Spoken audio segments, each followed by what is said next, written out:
Corona संक्रमण रोकथाम र स्वास्थ्य प्रणालीमा सुधार।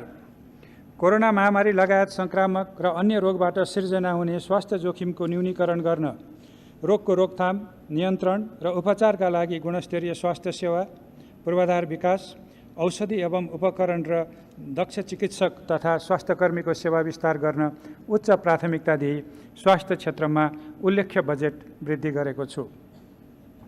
कोरोना संक्रमणलाई थप विस्तार हुन नदिनका लागि उच्च जोखिमयुक्त क्षेत्रमा परीक्षणको दायरा बढाउन, गुणस्तरीय स्वास्थ्य परीक्षण सहितको थप क्वारेन्टाइन केन्द्रहरूको स्थापना गर्न, भरपर्दो उपचार सेवा प्रवाह गर्न र नागरिकमा सिर्जना भएको मनोवैज्ञानिक त्रासलाई सम्बोधन गर्न आवश्यक स्रोतको व्यवस्था मिलाएको छु।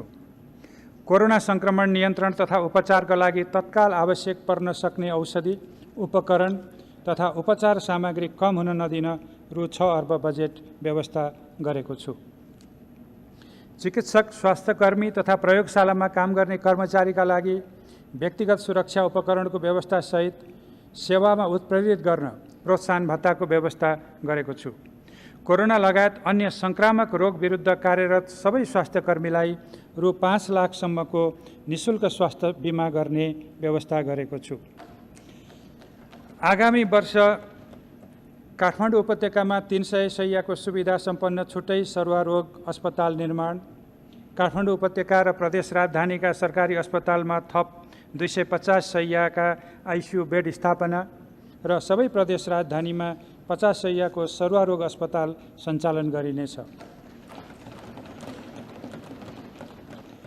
पोखरा र कर्णाली स्वास्थ्य विज्ञान प्रतिष्ठान तथा कोशी, नारायणी, भरतपुर, भेरी र डडेलधुरा अस्पतालको स्तरोन्नति गरी विशेषज्ञ अस्पतालको रूपमा विकास गर्दै लगिनेछ।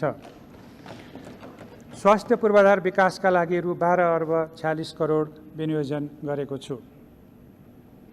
राष्ट्रिय जनस्वास्थ्य प्रयोगशालाको क्षमता विस्तार गरी अन्तर्राष्ट्रिय मापदण्ड अनुरूपको बनाउन, सबै प्रदेश राजधानीमा अत्याधुनिक स्वास्थ्य प्रयोगशाला स्थापना गर्न, सबै स्वास्थ्य संस्थामा उपचार सेवाको लागि आवश्यक प्रयोगशाला विस्तार गर्न तथा रोग निदान एवं फार्मेसी सेवा अनिवार्य रूपमा सञ्चालन गर्न र विदेशबाट आउने व्यक्तिको अनिवार्य स्वास्थ्य परीक्षण गर्न प्रमुख प्रवेश नाकामा आवश्यक उपकरण सहितको स्वास्थ्य डेस्क स्थापना गर्न बजेट विनियोजन गरेको छु।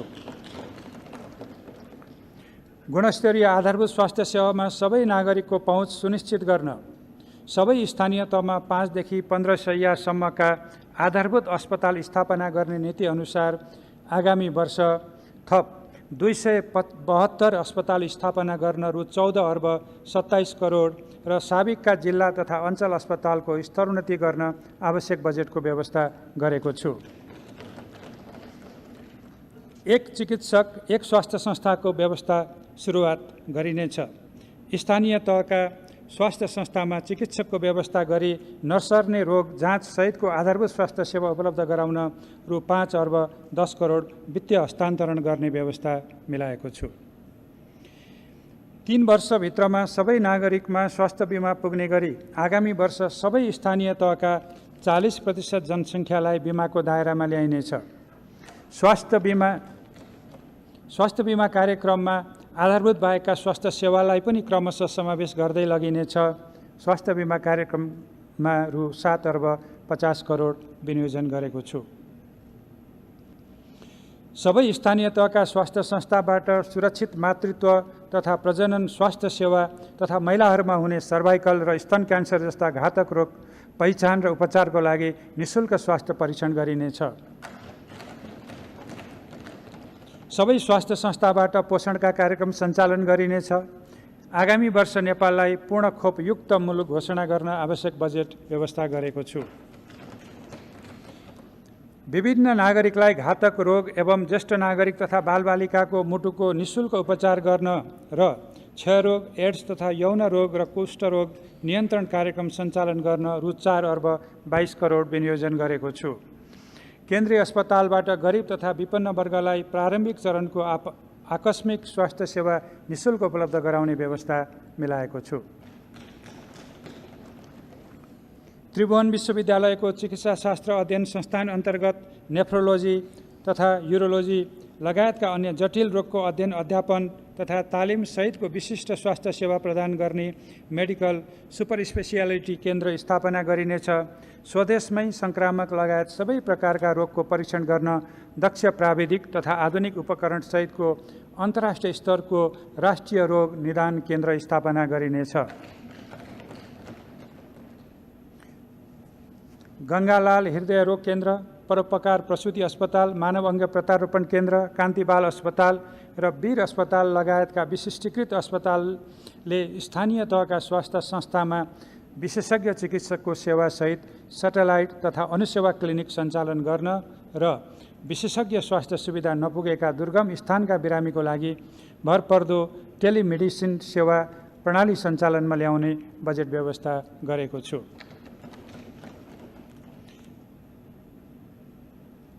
मनमोहन कार्डियो थोरासिक भास्कुलर तथा ट्रान्सप्लान्ट केन्द्र, त्रिवी शिक्षण अस्पताल, बीपी कोइराला क्यान्सर अस्पताल, जीपी कोइराला राष्ट्रिय श्वास प्रश्वास उपचार केन्द्र, सुशील कोइराला प्रखर क्यान्सर अस्पताल, रामराजा प्रसाद सिंह स्वास्थ्य विज्ञान प्रतिष्ठान र भक्तपुरको दुवाकोटमा वीर अस्पतालको विस्तारित सेवा सञ्चालन गर्न आवश्यक पूर्वाधार विकासको लागि बजेट व्यवस्था गरेको छु। निरोगी नेपाल निर्माण अभियान अघि बढाउन सुदृढ सार्वजनिक स्वास्थ्य सेवाका अतिरिक्त स्वच्छ र सन्तुलित आहार, शारीरिक व्यायाम, सरसफाइ सहितको स्वस्थ जीवनशैली अवलम्बन गर्न प्रोत्साहित गरिनेछ। आयुर्वेद लगायतका वैकल्पिक उपचार पद्धतिको प्रवर्धन गर्दै रोग प्रतिरोधात्मक क्षमता बढाउन तथा मानसिक स्वास्थ्य सम्वर्धन गर्न स्थानीय एवं सामुदायिक सङ्घ संस्था समेतको सहभागितामा आरोग्य केन्द्र, व्यायामशाला र योग केन्द्र सञ्चालन गरिनेछ। निजी क्षेत्रबाट सञ्चालित अस्पतालले प्रदान गर्ने सेवाको प्रभावकारी अनुगमन गर्दै विपद तथा महामारीको समयमा निजी क्षेत्रका स्वास्थ्य संस्थालाई सरकारले उपयोग गर्न सक्ने व्यवस्था मिलाएको छु। निजी क्षेत्रबाट सञ्चालित अस्पतालका चिकित्सकले जिल्ला अस्पताल र स्थानीय तहका स्वास्थ्य संस्थामा अनिवार्य रूपमा विशेषज्ञ सेवा उपलब्ध गराउने व्यवस्था मिलाएको छु। नेपाल स्वास्थ्य अनुसन्धान परिषदलाई संक्रामक रोग नियन्त्रणको समेत अनुसन्धान गर्ने सक्षम निकायको रूपमा विकास गर्ने, नेपाल औषधि लिमिटेडको क्षमता विस्तार गर्ने तथा स्वास्थ्य संस्थामा अति आवश्यक औषधिको मौजदात निरन्तर कायम राख्ने व्यवस्था मिलाएको छु। मुलुकभरका 52,000 महिला स्वास्थ्य स्वयंसेविकाको परिवारलाई उपलब्ध गराउँदै आएको निःशुल्क स्वास्थ्य बिमालाई निरन्तरता दिँदै यातायात खर्च दोब्बर गरेको छु। स्थानीय तह, गैर सरकारी संस्था तथा सामुदायिक क्षेत्रको सहकार्यमा महिला स्वास्थ्य स्वयंसेविकाको समेत परिचालन गरी सरसफाई, स्वास्थ्य सचेतना र स्वास्थ्य बिमाको अभियान चलाउने व्यवस्था मिलाएको छु। कान्ति बाल अस्पतालमा थप आइसियु सहितको पूर्वाधार निर्माण गरी उच्च शिक्षा अध्ययन गर्ने उत्कृष्ट केन्द्रको रूपमा विकास गर्न, शहीद गङ्गालाल राष्ट्रिय हृदय रोग केन्द्रमा बाल मुटु रोग उपचार सुविधा सुरु गर्न तथा थप उपकरण खरिद गर्न र स्वास्थ्य संस्थाका भवन निर्माण गर्न बजेट व्यवस्था गरेको छु। राजमार्गका बढी दुर्घटना हुने क्षेत्रमा रहेका अस्पतालमा ट्रमा सेन्टर स्थापना गर्न र मुलुकभर एउटै फोन नम्बरमा सम्पर्क गरी बिरामीले सहज र सुलभ रूपमा एम्बुलेन्स सेवा प्राप्त गर्न सक्ने व्यवस्था मिलाएको छु। स्वास्थ्य क्षेत्रका आयोग, प्रतिष्ठान, काउन्सिल, अनुसन्धान केन्द्र र अस्पताल सञ्चालनमा एकरूपता ल्याई व्यवस्थित गर्न क्षेत्रगत एकीकृत छाता ऐन तर्जुमा गरिनेछ। स्वास्थ्य सेवाको विद्यमान दरबन्दीलाई पुनरावलोकन गरी स्वास्थ्य कर्मीको सङ्ख्या थप गर्न centre for disease control, food and drug administration र राष्ट्रिय स्वास्थ्य प्रत्यायन प्राधिकरण स्थापनाका लागि प्रारम्भिक कार्य सुरु गर्न बजेट व्यवस्था गरेको छु। स्वास्थ्य तथा जनसङ्ख्या मन्त्रालयको बजेट वृद्धि गरी रु 90 अर्ब 69 करोड पुर्याएको छु। सम्माननीय सभामुख महोदय, सम्माननीय अध्यक्ष महोदय, अब म राहत, सहुलियत तथा आर्थिक पुनरुत्थान कार्यक्रम एवं विनियोजन प्रस्तुत गर्ने अनुमति चाहन्छु। कोभिड-19 को रोकथाम र नियन्त्रणका लागि अवलम्बन गरिएका कदमको कारण दैनिक जनजीवनमा परेको प्रतिकूल प्रभावलाई सहज तुल्याउन सरकारले ल्याएको तत्काल राहतको कार्यक्रमलाई संक्रमण जोखिम रहँदासम्म निरन्तरता दिइनेछ। सङ्घ, प्रदेश र स्थानीय तहको सहकार्यमा सञ्चालन हुने रोजगारीका कार्यक्रमको